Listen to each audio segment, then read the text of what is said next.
Hello everyone and welcome back to DevPulse, your weekly check on what's happening in the game dev industry. This week might look quiet on the surface, it's late December, releases are slowing down, but behind the scenes there's a lot going on. We've got one of 2025 most celebrated games losing major awards, a growing AI controversy that's forcing the industry to draw hard lines, early access and alpha launches getting traction, platform moves from Nvidia, Epic and Xbox, and yet another conversation about crunch culture at a major studio. So, let's break it all down. Let's start with the story that completely dominated game dev discourse.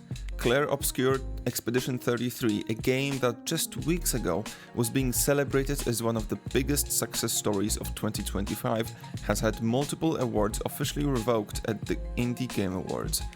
To be very clear up front, the game was not pulled from stores, it wasn't cancelled, and it still retains its major wins from the Game Awards and other shows. This is specifically about the Indie Game Awards and the rules.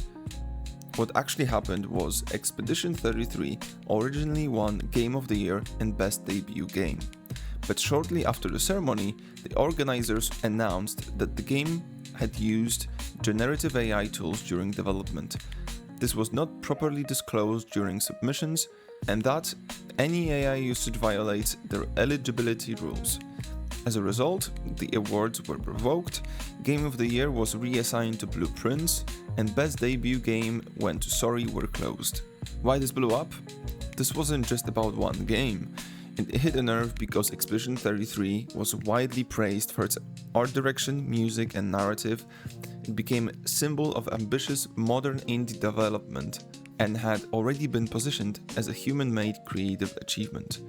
Once AI entered the conversation, the reaction split instantly. The core problem is definitions. Here's the uncomfortable truth.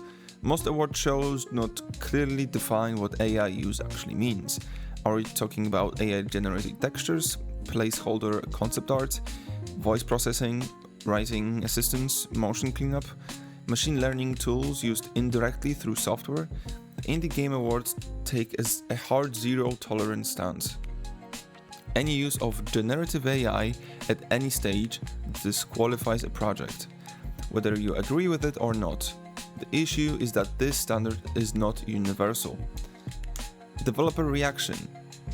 Among developers, the reaction has been less emotional and more worried, because many studios are now asking, are we expected to audit every tool we use? What about engine features that quietly rely on machine learning?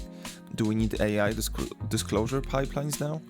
And more importantly, are award shows becoming policymakers instead of celebrators? The situation will almost certainly force clearer rules across the industry in 2026, not just for awards, but for funding, festivals, showcases, and platform promotion. And this leads perfectly into the broader AI conversation happening the same week. CD Projekt Red speaks up and publicly stated that The Witcher 5 will not be created by AI, which is no surprise, but they are not anti-AI tools entirely. Which means essentially, AI can support development but not replace creative ownership. This is a much more realistic middle ground than most public messaging. Because the truth is, AI is already embedded in tools, studios are using it whether they say so or not, and pretending otherwise just delays the conversation and changes the landscape to a different problem. Expedition 33 didn't create this problem, it just forced everyone to look at it. Late December isn't packed with blockbuster launches, but there are important signals worth watching. Warhammer 40,000 Dark Heresy Alpha goes live. Owlcat Games has launched the alpha test for Warhammer 40k Dark Heresy. This is notable because Owlcat has a strong reputation with RPG systems. The alpha is already drawing attention for investigative mechanics, not just combat, and early community feedback is shaping design publicly. From a dev perspective, this is a reminder that early access isn't just about funding, it's about directional validation. Let's shift gears to platforms and infrastructure. Epic Games Store is running its annual December free game marathon. 14 games across the holiday period, a mix of indies and bigger titles. The strategy hasn't changed, and that's the point. Epic continues to buy user habits, build long-term libraries, and normalize expectation, not loyalty. From a dev standpoint, free Epic placements still mean massive exposure, but increasingly less direct monetization. And remember, the leak that has been posted online is not true, so keep your eye on the free games from Epic Games. Nvidia released a new game-ready driver this week, which has DLSS for support, performance and stability improvements, and targeting both AAA and live service titles. It's nothing revolutionary, but another reminder that optimization tech is now a platform feature, not a game feature. Studios ignoring DLSS, FSR, and frame-gen pipelines are falling behind fast. Xbox Wrapped didn't happen. Xbox skipped its annual Wrapped recap this year, which might seem small, but it matters. These yearly summaries reinforce platform identity, encourage social sharing, and quietly boost engagement metrics. Skipping it suggests either internal restructuring, resource reallocation, or shifting priorities, none of which are neutral signals. And finally, a story we keep covering because it keeps happening. Naughty Dog and mandatory overtime. Reports surfaced this week that Naughty Dog developers are in mandatory overtime to finish an internal demo for Intergalactic the Heretic Prophet. This reignites the same conversation we've had for years. Prestige studios, internal pressure, demos driving crunch, and visibility over sustainability.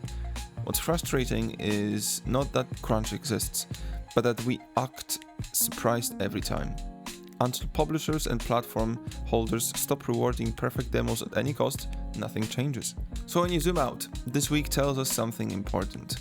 Not about releases, but about control. What controls creative legitimacy? Who defines acceptable tools? Who sets the rules after the work is done? Expedition 33 didn't lose awards because it failed creatively. It lost them because the industry hasn't agreed on its own future yet.